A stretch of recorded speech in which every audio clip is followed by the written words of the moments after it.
Hello guys, magandang hapon. Yan, magluluto tayo ng merienda. Request ng mga pamangking ko. Luluto tayo, nilawan natin yung malagkit. Toto ang ating gagawin. Atin lang siyang palalambutin ng todo. Haluin lang natin ang haluin para maging malambot na yung kanin niya. Tapos saka natin sila lalagyan ng mga gata. Nilagyan ko na yung gata, nilalagay namin pag niluluto kami ng toto.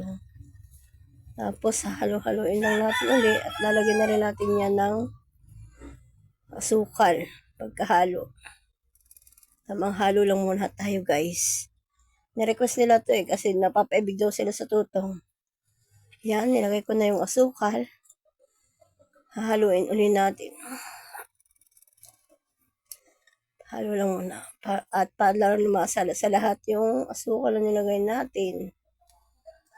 Tapos, lalagyan na rin natin yan ng sinangag na munggo. Yan. Hindi ko na napakita thank you sa mini vlog, sa panonood.